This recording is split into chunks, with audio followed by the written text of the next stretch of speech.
King वो शख्स थे।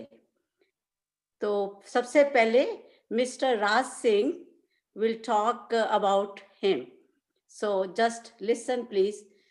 राज जी, हाँ जी, हाजिर हूँ जी। गो हैड, ओके जी, आपका फ्लोर है। Right, thank you so much. तो आज हम मार्टिन लूथर किंग के बारे में कुछ बात करना चाहते हैं। I will specially talk a little more about his life, his achievements and his issues and challenges.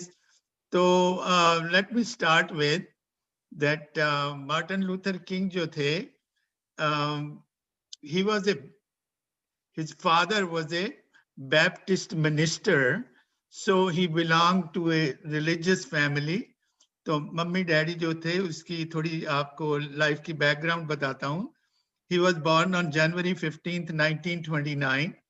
तो फैमिली जो थी वो it was something like a middle class family, and both father and mother were educated, and they were very loving atmosphere, you know.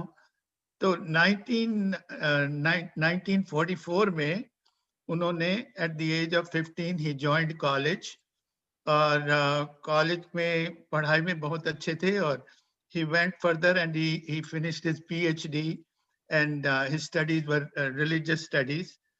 तो बचपन में कई चीजें उनके साथ बीती। उनके एक फ्रेंड होते थे, वो फ्रेंड जो थे वो एक वाइट फैमिली का बच्चा था। तो एक बार उनको ये बताया गया कि आप इस बच्चे से नहीं खेल सकते, इनके साथ नहीं मिल सकते, because the parents of the white family, they were not interested in having their child, you know, playing with a black child. तो शुरू से ही उनको ये differences नजर आने लगे between religious, between the black community and the white community. और आगे जाके और भी जैसे जैसे वो आगे गए कॉलेज में, तो वहां और भी differences नजर आए। तो उन्होंने ये सोचना शुरू किया कि भाई हम ये डिफरेंसेस को कैसे दूर कर सकते हैं।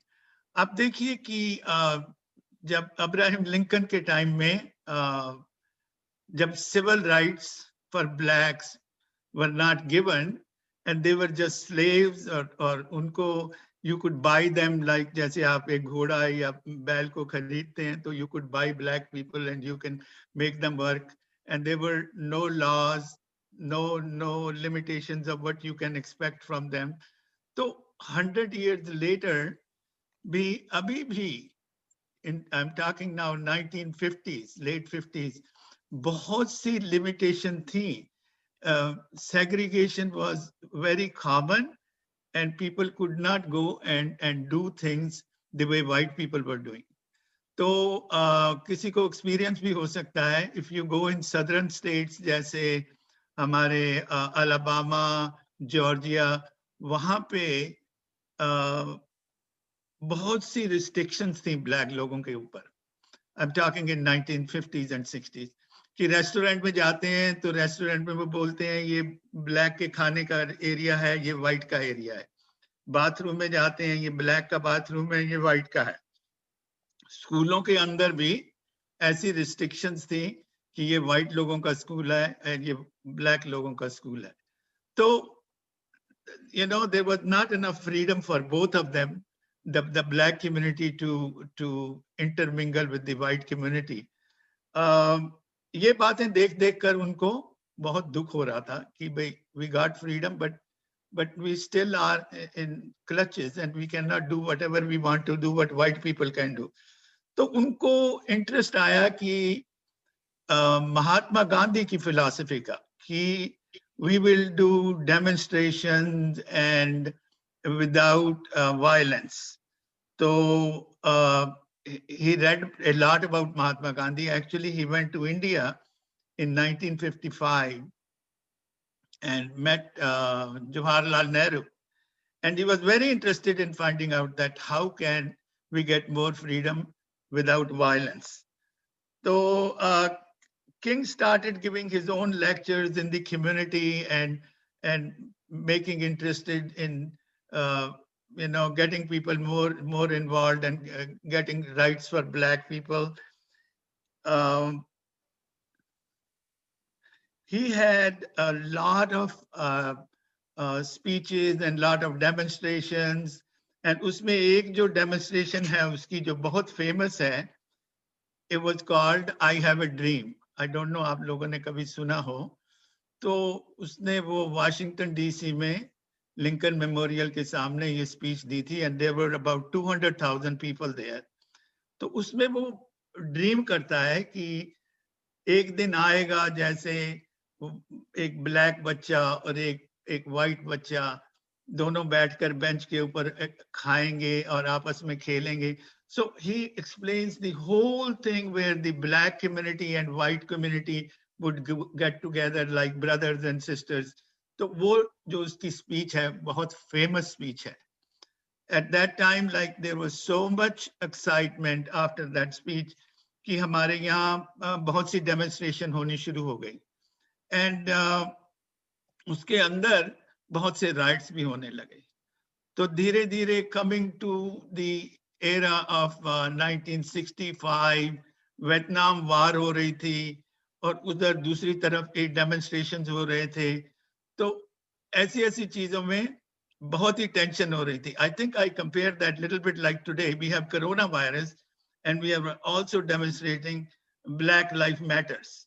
तो बिल्कुल ऐसे ही उस टाइम पे बहुत अनरेस्ट था. तो हमारे प्रेसिडेंट उस वक्त लिंडन जॉनसन थे. So he met the president and talked with them the limitations that black people have. So it was very unrestful period at that time. उनको पीसफुल मार्चेस उन्होंने बहुत करी और बहुत से जगह पर जाकर लोगों को बताया कि we should have equal rights. Ultimately in I think it was 1968, April 4th, 1968, that he was assassinated. He was in a motel and he was standing on the balcony and somebody shot him, and his name was James Ray, the person who shot him, and later on he was convicted and given 99 years in prison.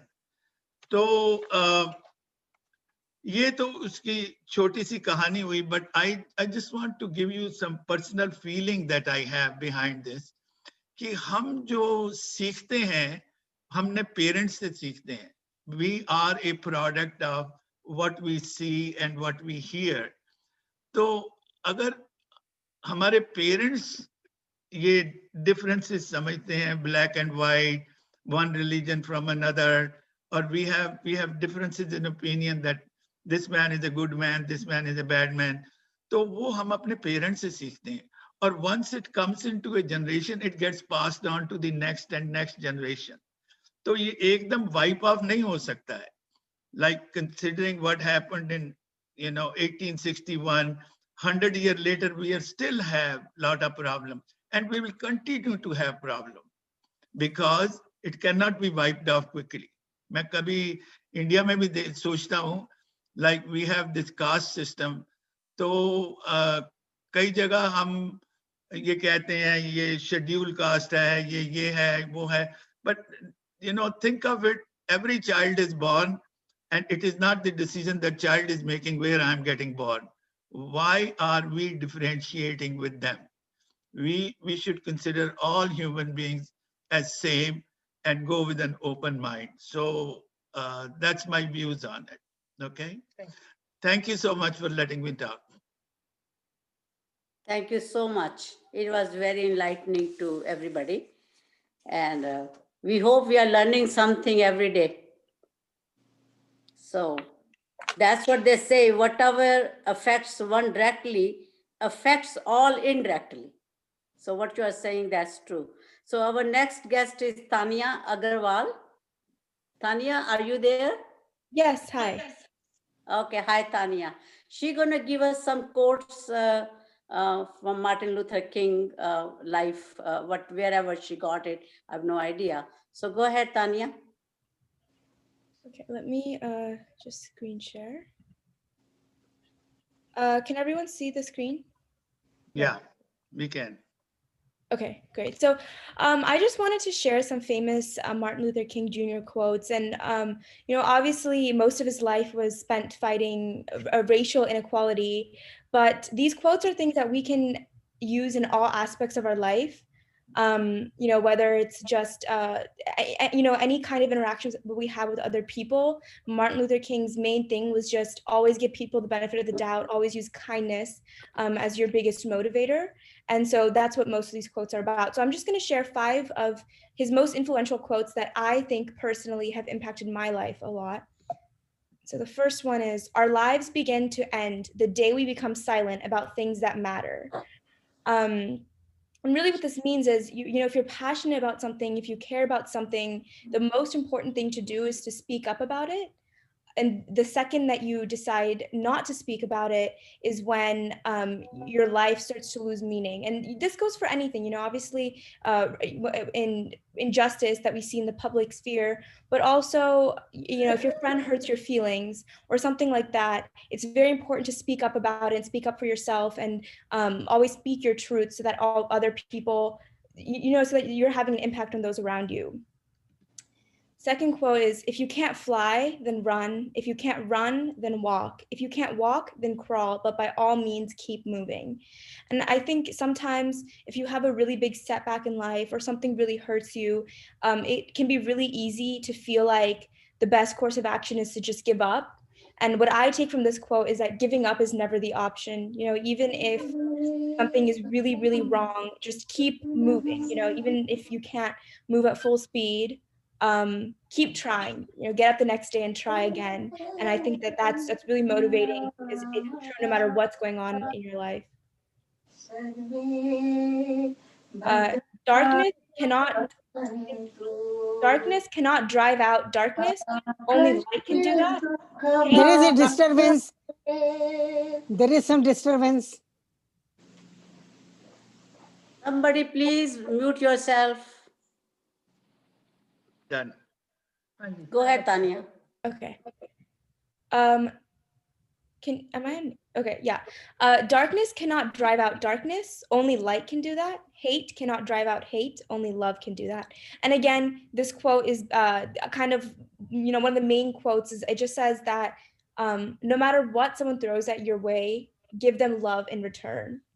And the reason for that is just giving them more hate is not going to solve anything, but showing others love is going to help solve the problem. So this was in the context of, white people have shown Black people so much hate in America over time, but the solution to that isn't to give hate back. It's to show love and kindness and forgiving, and that's the only path forward. And this can be used again in your personal lives, like any conflict you have, or even internally. When you feel like you dislike something about yourself, the only path forward is to learn to love yourself, and not make that hate bigger. Life's most persistent an urgent question is, what are you doing for others? So this quote was inspired by Gandhi, as a lot of his quotes are, and it's about how living your life in service of your community and your society is the most honorable thing to do. Living a selfish life is a bad life, basically, in his eyes, and he's trying to urge everyone to be as thoughtful and selfless as possible in all of your actions. And so, whenever you have a decision to make, you should always think about, how is this going to affect others? How am I helping others? Because according to Martin Luther King, I think, a lot of us share this belief, and Gandhi certainly did, that living for others is a life well lived. And then this is my favorite quote. This is the final quote I have. The time is always right to do what is right. And to me, this quote means that, it can be years and years of injustice, like Martin Luther King during his lifetime, but he knew that no matter what was going on externally, internally, he always had to do what is right, because that's the right thing to do. It's it relates back to the quote that you should never give up. You should always keep fighting, always keep moving forward, and always be thinking about what is right, what is helping others, and that's how you live a successful and fulfilling life. So those are all the main quotes that I wanted to share. Does anyone want to reflect on it or have a response to any or have questions? Great quote. Tanya, it was very beautiful. Thank you so much. You explained those quotes so nicely and beautifully. It really beautiful, really. I can say thank you so much. Please come back and join us frequently. We love you. Really, Yes, it was very beautiful. In such a short time, you prepared such a beautifully this presentation and giving us also little explanation on those quotes. Thank you so much for inviting me. Yeah. Tanya, actually, it's very nice to hear it from you because we as Indians and we lived at the time of era of Gandhi. So we are all familiar with these things. But to hear from you is something very special. Definitely, yeah. Right. Very proud of you. Yes. Now we have the next, thank you, Tanya. Now we have the next chief guest. Is she here already? On the Yes, is she? Yeah, I'm here. yes, yes. Okay. And I'm going to introduce Monica Kalra Verma. Monica Kalra Verma has dedicated her career to human rights and social justice, work in the United States and abroad. In 2017, she returned to her native Bay Area to serve as the executive director of the Lawyers Committee for Civil Rights of San Francisco Bay Area, the oldest civil rights institution on the West Coast. I'm going to read a little bit more about Monica. So much I can tell you about her. Monica is leading the organization to a number of victorias, including the repeal of unconstitutional loitering ordinance in Oakland, a federal court ruling protecting immigrants' youth in California, and the legalization of public banking in California, from working to end the criminalization of poverty to building more racially and economically inclusive communities, is setting procedures that are being used by advocates across the country. Monica previously worked as the executive director of the DC Bar Pro Bono Center, the largest provider of pro bono legal services in the District of Columbia, serving 20,000 individual nonprofit organizations and small businesses. Monica was also one of the 4 members of the DC Bar executive team, setting the strategic direction and policies for an organization with a budget of over 37 million and 100,000 members. As the director of the Center for Human Rights at the Robert F. Kennedy Center for Justice and Human Rights, Monica and her team, with the social movement leader domestically and internationally, their groundbreaking strategies and advocacy campaign advanced movements to ensure a right to health in Haiti and untouchability in India, rebuild the Gulf Coast after Katrina, increase access to justice in Chad, and stop modern-day slave labor conditions faced by immigrants from workers in Florida. Monica is a graduate of University of California, Davis School of Law. She is the proud recipient of 2016 South Asian Bar Association of North America's Public Interest Achievement Award and 2019 recipient of the Northern California South Asian Bar Association's Public Interest Award. Monica is married to another very strong and well-known attorney, Anurag Verma. They are raising their 12 years old daughter and 8 years old handsome twin boys. Monica enjoys writing children books to inspire the next generation. Let's welcome Monica Kalra Verma.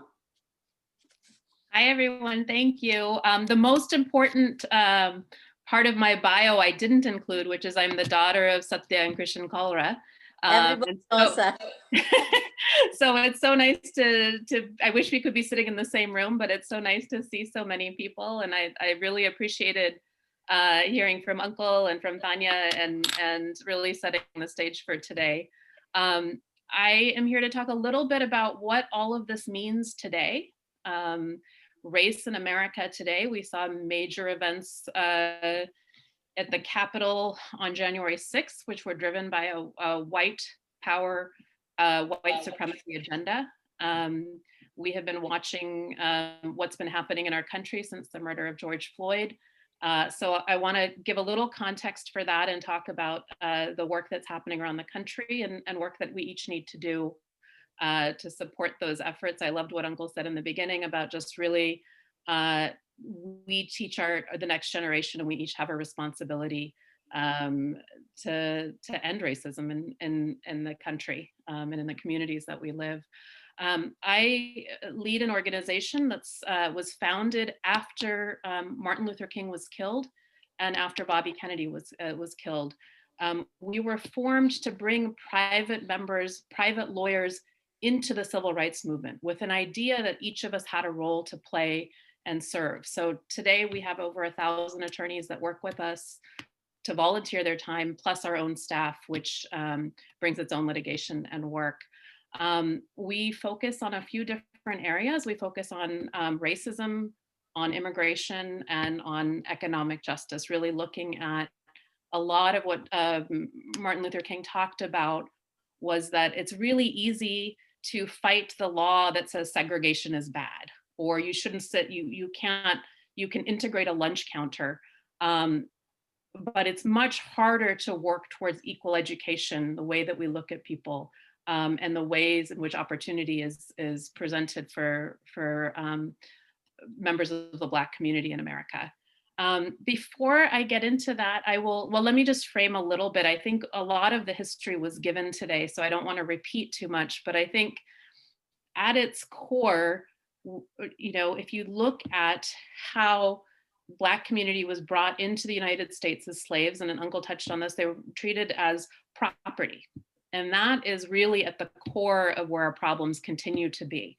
Moving away from, not being able to move away from seeing the Black community as less than or equal to everyone else. And so it manifests in a few different ways. If you look at the history, slavery ended, and then there were laws passed that said we would have separate schools, and you couldn't drink from the same water fountain, and you had to sit at the back of the bus.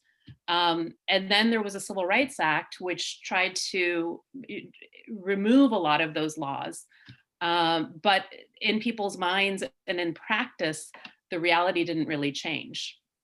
So fast forwarding to where we are today, if it's okay, I might just play a short video of the work that we do and then talk about what is happening in our country today. And I hope have a little bit of discussion as well and answer questions as we go. So Good idea. am I able to share my screen, or maybe I can put it in the chat? I can put the link in the chat. I think so. Let me do that. Agarwalji? Just a bit. Just a bit. You are co-host. I think if you are co-host, you can share. I'm doing.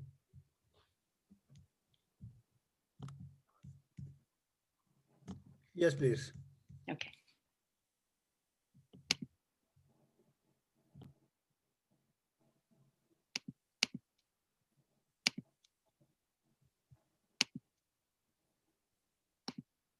What ties together everything that we do at the Lawyers Committee is taking the ideal of equality and making it a reality for every individual.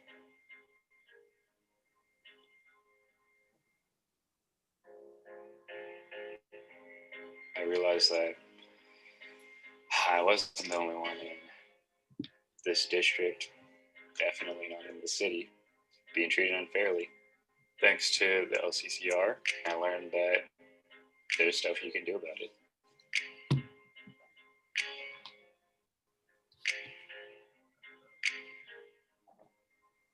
Showed Cedric this is how you stand up against what's not okay. The students that were affected in it, the ones that came with the firm, all got $10,000 for educational purposes.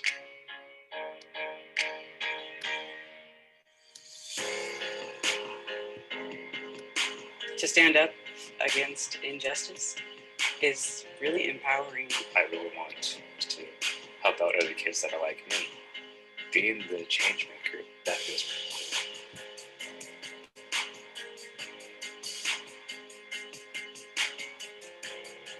cool. With a policy that allows the city to tow when a person receives 5 parking tickets, that means that people's cars get towed with regularity. In fact, the city of San Francisco tows about 4,000 cars a year just for unpaid parking tickets alone.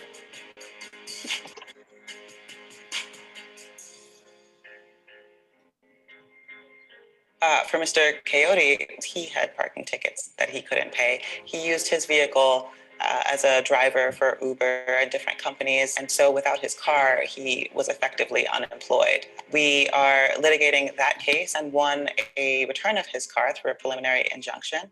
And so we are hopeful that that is a first step, not just to returning his car, but also to establishing that no car should be towed for this reason. It's surprisingly easy for a person in San Francisco to find themselves in a situation just as this. But for so many of our clients, one thing that I've heard is that they would not have been able to afford an attorney or to pursue their claims on their own. And so being able to step in and to provide a path where someone can challenge the system is really meaningful. And I've heard that from a lot of clients, that they appreciate having someone in their corner.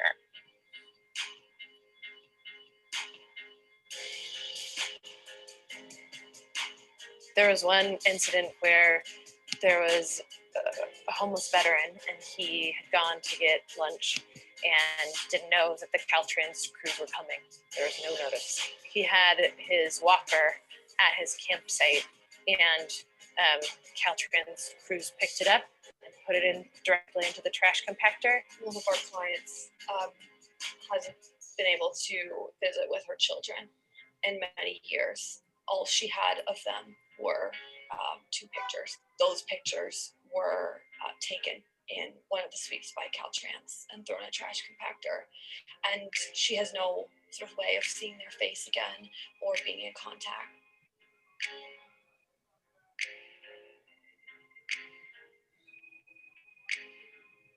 And the blatant disregard for the human need in that situation is at the heart of this case. If we allow others to violate the constitutional rights of our most vulnerable members of society with impunity, I think that we negate the power of the Constitution for us all.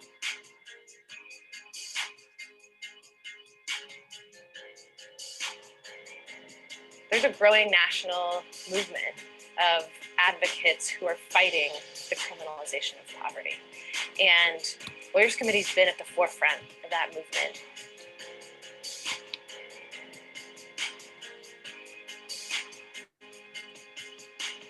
I'm so humbled by the clients who I've met working on the Doe case, who, despite being held in windowless rooms, deprived of food, injured, and unable to get medical treatment, have the courage to demand their own rights, to demand for themselves that Border Patrol pay attention to their condition.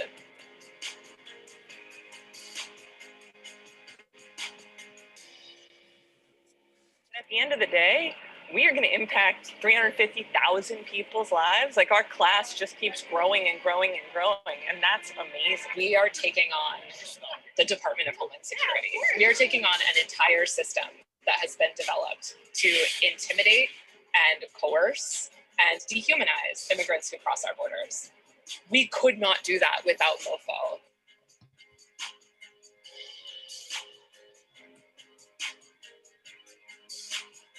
We think of it as it's our duty, right? We have this power, we have this privilege, we should be using it to help people. We will take all the tools we have, every court, every legislature, every person in power we can influence, and we will wield it to change our future, to create more equality and more justice for all the people that we care about. One of my greatest joys of being part of the Lawyers Committee is being part of this rich and vibrant community of lawyers, of community partners, of our clients and their families. And I invite everyone to join us and become part of this Lawyers Committee family.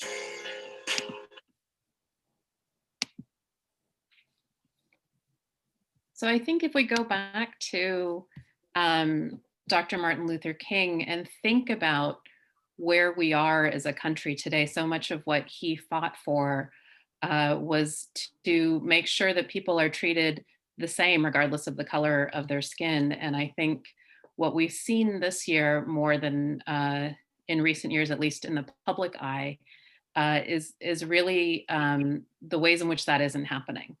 And so many people watched that horrific video of George Floyd being murdered by the police. And I think it's important to step back, and we can always in California think, well, that's in the South or that's in a different part of the country. And the work that we do at the Lawyers Committee is really local in the Bay Area and across the state. And what we find is, you see things like, education, which we saw in that very short snippet. But the story there is that, in Modesto and in many school districts across the country, we find that Black students and other minority students are disciplined and kept out of school. So Cedric, for example, who was in the video, was top of his class, was on a path to college, was protecting a friend of his and got in a fight. His white friend didn't get disciplined, he did. And they suspended him and kept him out of school, which impacted his ability to get into college. And so these are stories happening across California that we find. Policing is really at the top of mind. We see those really big moments when people are arrested. One of the things that we don't realize is that across in all of our neighborhoods and all of our communities, if you're Black in those communities, we did a study recently, you're 10 times more likely than a white person to get stopped for little things like just being in public. So I don't know if anyone raised your hands if you've ever been ticketed for jaywalking, crossing the street where there's no crosswalk. No. No, I never have. Yeah. Things like that, just being loitering is often a citation for people just being in their front yards. We had clients in Oakland, a Black man who was stopped 60 to 70 times over the course of living in this in public housing for having a barbecue or walking from his car to his home, just stopped and harassed all the time. And so what that does psychologically, and also there's a financial cost to it, right? So if you get a ticket for jaywalking, a ticket for loitering, a ticket for, we have a number of clients who got stopped for not having a pet license, so having a dog or a cat and not having a license, that's also not just the emotional harm, the physical harm of being harassed, but also there's a cost to it financially. And so what does that do to the economic opportunities as well? So it's hard to not be able to be in the room with everyone to see everyone's faces because I only see a little bit. So I'm going to pause for a minute and see if we have questions or if there's something specific that it would be helpful to talk about especially what's been happening in our country in the last few months.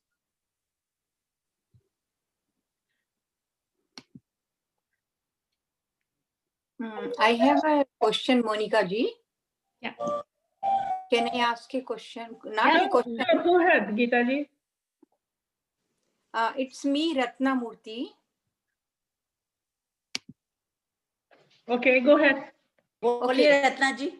Actually, I just want to know, like a few days back in Palo Alto, there is a park. It's not a dog's park, but one of the, like Indians, they were taking their dog for a walk there in that grounds. And the policeman came and then he said, like, this is not a dog park.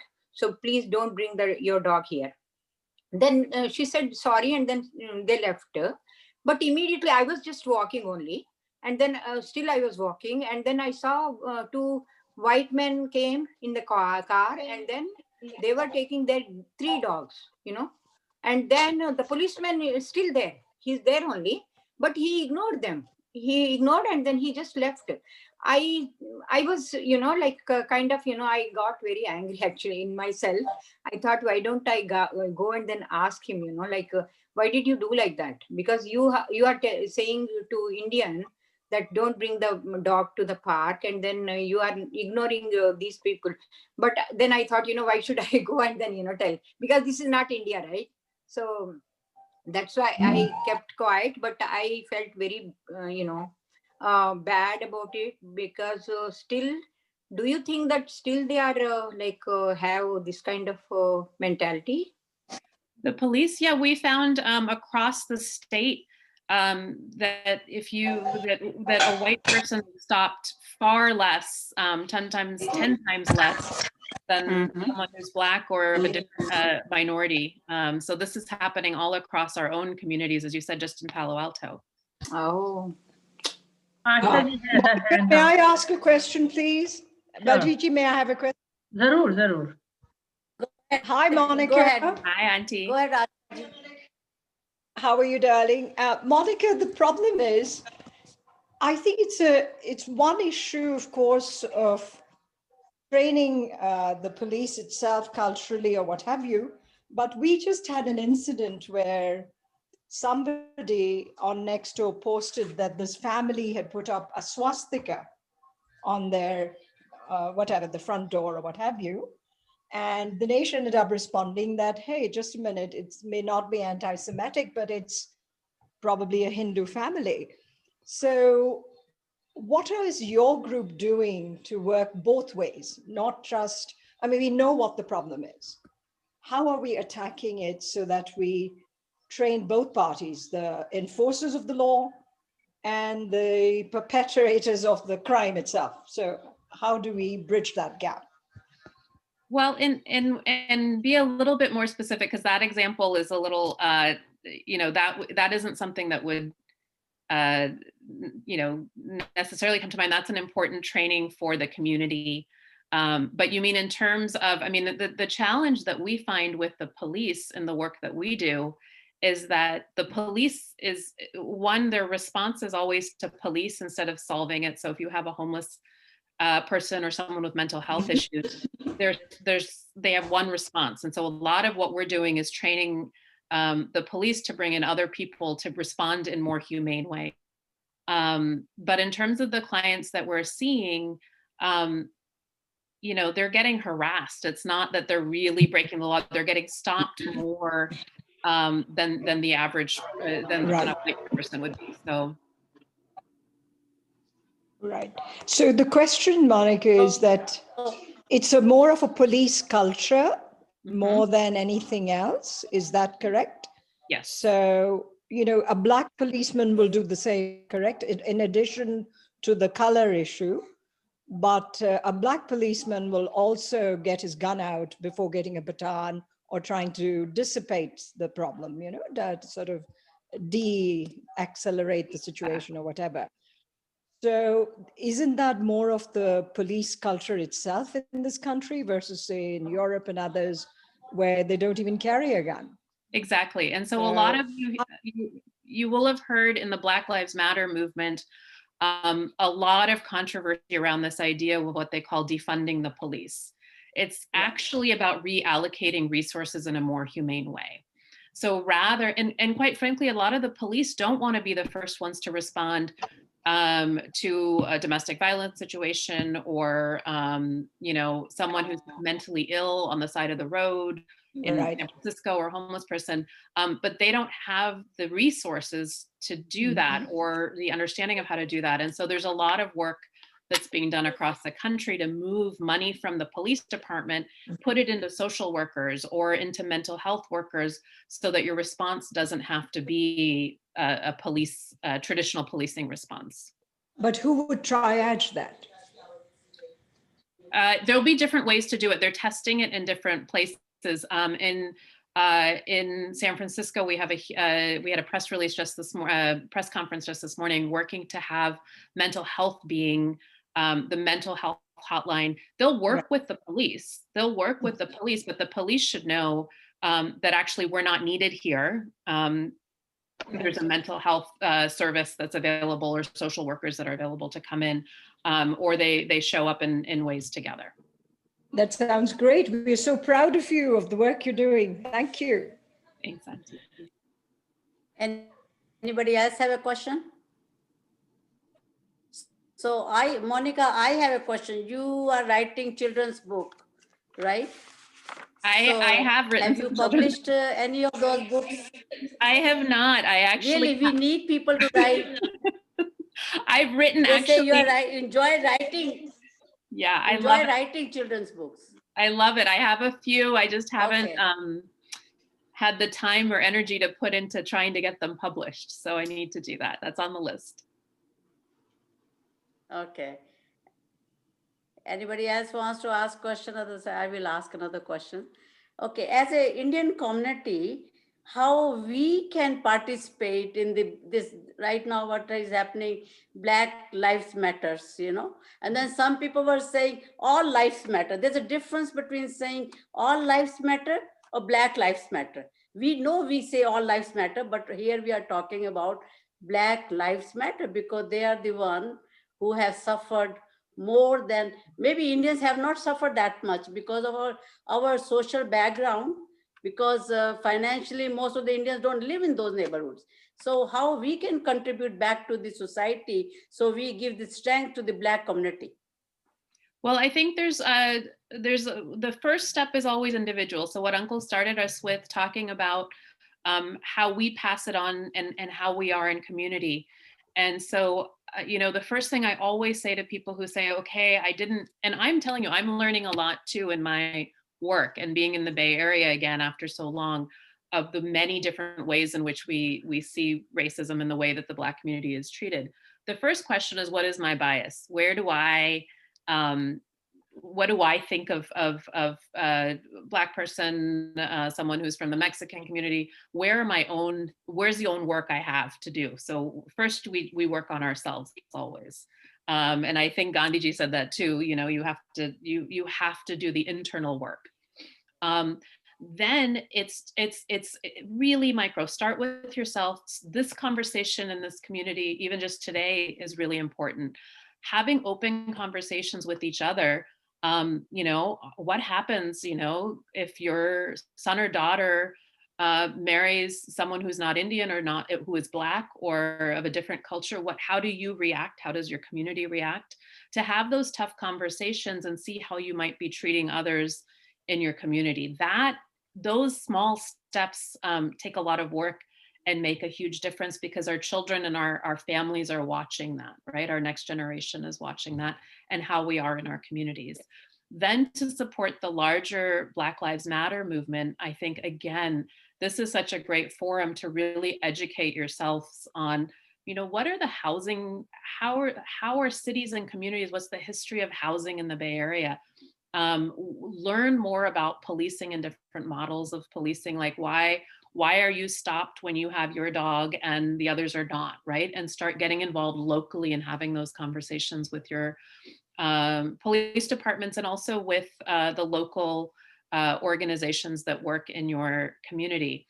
There are ways to support organizations that do this work financially, you know, especially lawyers, it's always easier, but there are a lot of organizations that are looking for community support. And there's a lot of work that's been done. I've been really inspired. I've had so many conversations with very diverse groups since George Floyd was murdered.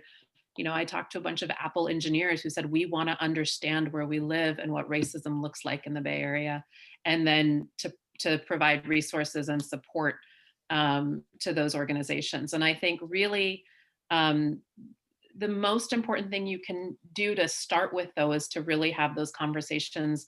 And when you're in a conversation with your friends and someone says, why is it Black Lives Matter and not all lives matter? What is your answer? I mean, Auntie answered it so perfectly. I mean, it's because the Black Lives Matter movement came about. It was right after the person who killed Trayvon Martin, George Zimmerman was the policeman who was acquitted, was going to be set free. And she posted a message on Facebook saying, but Black Lives Matter. And our country doesn't believe that, because we see so many Black adults killed and children killed, and nobody seems to care. And that was the start of the movement. And that's why it's called Black Lives Matter. So I think just continuing the education process is the first step. Well, Monica, this is Dinesh. Yeah. Sitting in my car listening to you. I'm sorry, couldn't be there in person. Can you hear me? Yes, I can hear you. Okay. You were talking about having these conversations, and I do have these conversations. Let me give you the other side. Not that I believe all of the other side, but when I'm playing tennis with these white guys and stuff, their question is, yep, George Floyd died and the riots occurred. And all they see is Macy's and all the grocery stores being looted and everybody's walking away with TVs and as much as they can carry. And they say, what's the reason for that? Why are these black guys, because they are mostly black guys, why are they doing that? Okay, we understand there is somebody died and it's a very sad situation and there should be compensation and all the lawsuits should occur. But why loot all these stores? Tell me. Well, if you actually look at the percentage of people that were involved in the looting, the play that was on TV was blown out of proportion. So the amount of looting that actually took place in these protests were very small. A lot of the violence that started in Portland and other places were actually started by people that were not part of the protests who were brought in. So I think that's important. But that's happening too often. Every time I see a riot, I see a looting. There's got to be a way. I mean, I know it's bringing bad name and some of it is, but some of it is real. These black guys are actually taking advantage of the system. Some of them so are. How do we stop that? Some of them are young and angry, but I guess the question is, did those push your same tennis friends or your folks? What did they say last week at the Capitol? Because these were white supremacists. Actually, the guy who he put it on the Facebook, the same guy that I'm talking about, that, hey, I am not supporting Trump anymore. This is absolutely unacceptable what he's done. And he got many likes and few dislikes also. So there is both sides to that. But still, I do not understand why black people make themselves look bad by doing this stupid stuff. Why do that? Well, there's always tragedy. People in any tragedy has occurred. Tragedy has occurred. I'm not denying that. But why then get into this mode of setting fires? Why not a Martin Luther King type of a march, day in, day out after that? Yeah, I'm going to read you a quote. Let's see if I can pull it up quickly. Maybe not. There is a great quote from Martin Luther King that talks about how he stands for nonviolence and yet he understands the rage of the young people, right? So if you look at, so one, I'm not condoning the looting. I'm not. I think I've seen some quotes. I've read. Yeah. But the point I will make is they're diluting the cause, their own cause, and giving. I was almost worried when those riots were going on that Trump is going to walk away with that excuse. Look, white guys, you are under threat from these black guys. They're going to loot you, and he tried that. We squeaked a win by a very small margin, as much as it may look like 306 electoral votes. It was very few thousand, So long story short, blacks need to get a little more smart about this thing. Don't get a bad name by looting those stores and stuff for a few $1 million. That's right, but the percentage is so small. And if you look, and again, I'm not. But the image is very bad. I know the image is bad, and you can find those images. And if you look at it, you can see how small. If you look at the statistics and data that came out of those protests, it's such a small percentage. And to say that that discredits the thousands and millions of people and the fact that they've looted and yet they're in fear for their lives every day, and to really look at that proportionally. I had a conversation with someone who was asking that question, saying, well, what about what's happening in the Capitol versus, people during a protest who loot from a Target? Well, the intent of the people that went to the Capitol was to murder lawmakers and to push and overthrow a government and push for a white supremacist agenda. Whereas what the protesters are pushing for is equality. And you have a few people that looted along the way, but the vast, vast, vast majority, if you look at those numbers, were peaceful protesters. Well, you're giving a very easy excuse to those white guys, because I know they look more at that one. If it wasn't there, I think those white guys will be supporting the causes more. We I need don't to really think stop. so, because look at what they did with Colin Kaepernick. They were so outraged that he was kneeling before the football. What were they do? What was he doing that was so wrong there? And the same guys you're talking about were outraged that someone would kneel at the beginning of a football game. And so I think it's really going, I mean, that's not to negate that there's a problem with looting, but to negate the entire movement and say, well, if you didn't loot, I would care that George Floyd was killed with a knee on his throat. I think we will get more crazy argument. I'll just say one more line. Gandhi was able to hurt the conscience of the white man, the Britishers that were there. And by doing these things, we are not really hurting the conscience of the white man. They look at the other side, because Indians never really started outraging against the British in a way that these blacks do against the whites in this country. And I think that dilutes the cause in very bad way. And I wish we would stop doing that, not giving them that excuse.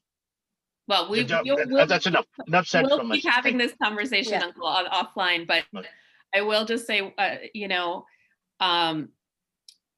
looting is very different than the violence against Black people in this country and the ways in which they are harassed and killed and physically harmed. I understand that. I've gone through many shows that your auntie puts on for Jim Crow laws and all the other roots and this movie and that movie. I've seen lots of them, but I'm totally on the side of blacks. So there's no question in my mind. But I find by doing this stuff, they damage their cause too much. Anyway, thank you. Monica, your talk is so wonderful. I still think we need to respect blacks as Indians also. In our heart, like you said, anybody's child get married with a black girl or a boy, there will be hell going in the house, So we have to educate our mind. We have to train ourselves, our ego also. If we say everybody's equal, first we have to practice at home. You are absolutely right, Monica. So educational your talk was. So let's respect them, and we respect Martin Luther King Day. So would you like to say anything else, Monica, in the last? I just want to tell you how much I appreciate being invited to come today and to see all these familiar faces. Hi, Baljeet Auntie. It's really nice to see everyone, and it really warms my heart to hear this conversation, because that's how we're going to change the communities that we live in and make this country better, is to have these conversations and have the tough conversations. I appreciate, Dinesh Uncle and I will have an ongoing conversation about this. These are important conversations that we need to have and tackle head on. So I appreciate being here and the love that was brought into this space. And also, Monica, Thank you so much. Go ahead, Baljeet. Finish your thought. I was just thinking that in any community there could be opportunists who take advantage of the situation. Just like blacks, they loot. Like you go back to India and you find out, Khalistan going on and all that stuff. Like Sikhs are doing so much good work, but at the same time there are a few who are not doing the right thing and they are being caught, and the whole community doesn't become bad. The same way some people are looting, the whole black community is not bad. So I think we have to pay attention to these kinds of things too. These are just opportunists who are doing it. Well said. Yes. But just like a few bad Muslims have made Muslims as a terrorist. I mean, it's few bad Muslims that are doing it, but the whole Muslim community. And Muslim is a beautiful community. There is nothing wrong with Muslims as such. Just the few people, who are bad, who are doing in any community that you would look at it. Yeah. But the majority doesn't need to be silent. They should speak up. That whenever your communities can say, stop it right now. I mean, that's the force that is not being brought there in my mind. Anyway, I'm talking too much. Sorry. Dinesh bhai. Vashni ji, you want to say something? Anybody else want to say anything? Like Dinesh ji is saying that if few people are doing, these black people destroying everything, so the other same community people can come and then say, sorry about it. It's not like that. So if they should, say, feel sorry also. because not every black people are doing this. Only few of the, you know, like Gunda type of people, they are destroying. Yeah. So like, Yeah. you know, if in our own Yeah. family, you can see. Yeah. See, Listen, it is the same thing everywhere. If all the Muslims condemn the bad parts, the bad act done by their people, they should come forward and say. But only